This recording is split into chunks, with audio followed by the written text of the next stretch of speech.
ગુજરાત સરકારના પ્રવાસન અને રમતગમત વિભાગ તેમજ સાયકલિંગ ફેડરેશન ઓફ ઇન્ડિયાના સંયુક્ત ઉપક્રમે એકતાનગર ખાતે ધ યુનિટી ટ્રેલ નેશનલ સાયક્લોથોનનું ભવ્ય આયોજન કરાયું હતું।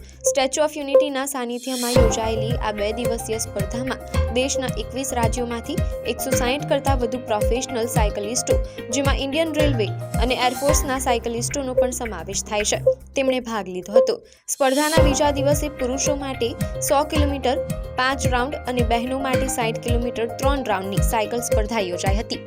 ગુજરાત પ્રવાસન વિભાગે સૌપ્રથમ વખત વિજેતાઓને આકર્ષક રોકડ ઇનામ આપ્યા હતા, જેમાં પ્રથમ ક્રમાંકને ₹3 લાખ, બીજાને ₹2 લાખ અને ત્રીજાને ₹1 લાખનું રોકડ ઇનામ અપાયું હતું। મહિલા વિભાગમાં ઓરિસ્સાના સ્વાતિ સિંઘ અને પુરુષ વિભાગમાં એરફોર્સના મનજીત સિંઘ વિજેતા બન્યા હતા।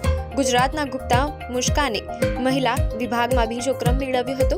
આ સાયક્લોથોન દ્વારા ફિટનેસ, પર્યાવરણ સુરક્ષા અને રાષ્ટ્રીય એકતાના મૂલ્યોને મજબૂત બનાવવાનો સંકલ્પ વ્યક્ત કરાયો હતો।